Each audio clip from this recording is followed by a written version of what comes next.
Hi hello അസ്സലാമു അലൈക്കും. നമ്മളെ പുതിയൊരു വീഡിയോയിലോട്ട് എല്ലാവർക്കും സ്വാഗതം. അപ്പോൾ മക്കളെ, നമ്മൾ നവിലും നേന്ത്രപ്പഴം കൊണ്ടുള്ള നല്ലൊരു പലഹാരത്തിൻ്റെ റെസിപ്പിയുമായിട്ടാണ് വന്നിരിക്കുന്നത്. അപ്പോൾ സബ്സ്ക്രൈബ് ചെയ്യാതെ വീഡിയോ കാണുന്ന എല്ലാ കൂട്ടുകാരും ഒന്ന് സബ്സ്ക്രൈബ് ചെയ്യുക, ലൈക്ക് ചെയ്യുക, കമൻറ്റ് ചെയ്യട്ടോ. അപ്പോൾ നമുക്ക് വീഡിയോയിലോട്ട് പോവാം. അപ്പോൾ ഞാനിവിടെ ഒരു 3-4 നേന്ത്രപ്പഴം എടുത്തിട്ടുണ്ട് കേട്ടോ. തൊലിയൊക്കെ കറുത്ത് വരൽ തുടങ്ങിക്കണു, നല്ല പഴുത്തിക്കണു. അപ്പോൾ തൊലി കറുത്ത നേന്ത്രപ്പഴമൊന്നും പിന്നെ കുട്ടികൾക്ക് കൊടുത്താൽ കുട്ടികളും തിന്നൂല. അപ്പോൾ അതങ്ങനെ വെറുതെ ഇരിക്കാവില്ല, കളയാനും തോന്നൂല. അപ്പോൾ ഇങ്ങനെയൊക്കെ ഉണ്ടാക്കുകയാണെങ്കിൽ അത് ചിലവാകും കേട്ടോ. അപ്പോൾ ഞാനതൊക്കെ ചെറിയ കഷ്ണങ്ങളാക്കി നുറുക്കിയെടുക്കുകയാണ് കേട്ടോ.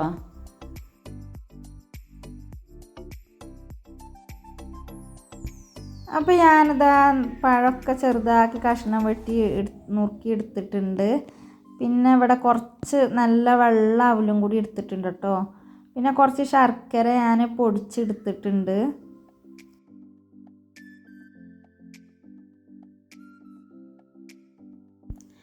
അപ്പോൾ ഇനി നമുക്ക് അവലൊന്ന് വറുത്തെടുക്കണം കേട്ടോ. അപ്പോൾ അതിന് വേണ്ടി ഞാനൊരു ചട്ടി അടുപ്പത്ത് വെച്ച് കൊടുത്തിട്ടുണ്ട് കേട്ടോ. ഇനി അതിക്ക് അവലിട്ട് കൊടുത്തൊന്ന് വറുത്തെടുക്കുക.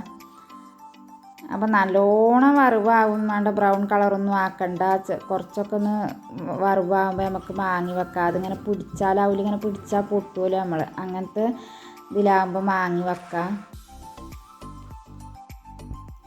അപ്പോൾ അവലൊക്കെ പാകത്തിനുള്ള വറവായിട്ടുണ്ട് കേട്ടോ. അപ്പോൾ ഇനി അത് ഒരു പാത്രത്തിൽ ഒഴിച്ച് കൊടുക്കുന്നുണ്ട്.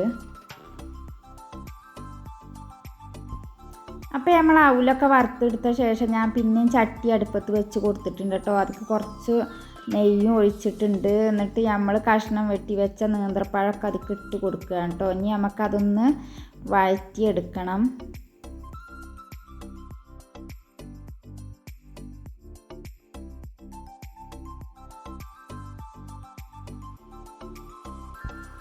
അപ്പോൾ നമ്മളെ പഴമൊക്കെ ഇങ്ങനെ വാടി വരൽ തുടങ്ങിയിട്ടുണ്ട് കേട്ടോ.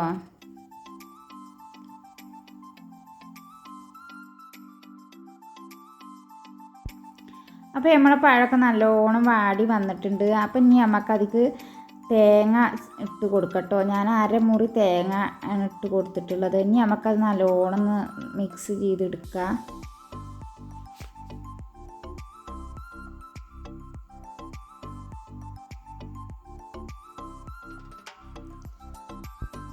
അപ്പോൾ നമ്മൾ പഴത്തിൽ നല്ലോണം തേങ്ങയൊക്കെ ഒന്ന് ഇളക്കി യോജിപ്പിച്ച് കൊടുത്തിട്ടുണ്ട് കേട്ടോ. ഇനി നമുക്ക് പൊടിച്ച് വെച്ച ശർക്കര ഇട്ട് കൊടുത്തിട്ട് നല്ലോണം അതിലൊന്നും കൂടി മിക്സാക്കി കൊടുക്കട്ടോ. പഴത്തിലും തേങ്ങയിലൊക്കെ കൂടി ഒന്നും കൂടി നല്ലോണം ഇളക്കി യോജിപ്പിച്ച് കൊടുക്കുക. അപ്പോൾ ഞാൻ വറുത്ത് വെച്ച അവലൊന്ന് പൊടിച്ച് കേട്ടോ, ചെറുതായിട്ടൊന്ന് പൊടിച്ച്, നല്ലോണം പൊടിക്കണമൊന്നുമില്ല. ഒന്ന് പൊടിച്ചിട്ട് നമ്മളെ പഴത്തേക്ക് ഇട്ട് കൊടുക്കുക കേട്ടോ. പഴവും തേങ്ങയും ശർക്കരയൊക്കെ മിക്സാക്കി വെച്ചിട്ട് ഇട്ട് കൊടുക്കുകയാണ്. എന്നിട്ട് നല്ലോണം ഇളക്കി കൊടുക്കുന്നുണ്ട് കേട്ടോ.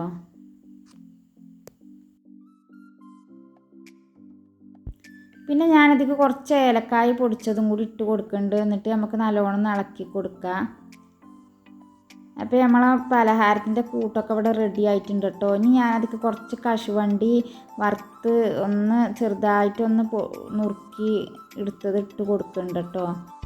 അപ്പോൾ ആ കശുവണ്ടിയൊക്കെ നല്ലോണം അതിൽ ഇളക്കി മിക്സാക്കിയ ശേഷം നമുക്ക് അടുപ്പത്തുനിന്ന് മാങ്ങി വെച്ച് കൊടുക്കട്ടോ.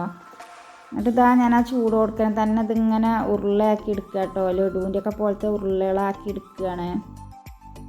അപ്പോൾ മക്കളെ, പഴത്തിൻ്റെ തൊലിയൊക്കെ കറുത്ത് പഴുപ്പൊക്കെ അധികമായി തിന്നാതെ ഇരിക്കുന്നുണ്ട്. ഇങ്ങനെയൊക്കെ ഒന്ന് ഉണ്ടാക്കി നോക്കട്ടോ. അപ്പോൾ കുട്ടികൾക്കും എല്ലാവർക്കും ഇഷ്ടപ്പെടും ഇത്.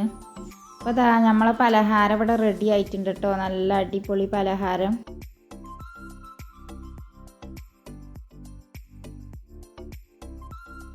അപ്പോൾ നമ്മൾ ഇന്നത്തെ വീഡിയോ ഇത്രയുള്ളൂ കേട്ടോ. നമുക്കൊക്കെ ഇഷ്ടപ്പെട്ടു എന്ന് വിചാരിക്കണം. ഇനി നല്ലൊരു വീഡിയോയുമായി വരണ്ടേ ഇൻഷാ അല്ലാഹ്. അപ്പോൾ അതുവരേക്കും എല്ലാവരോടും അസ്സലാമു അലൈക്കും.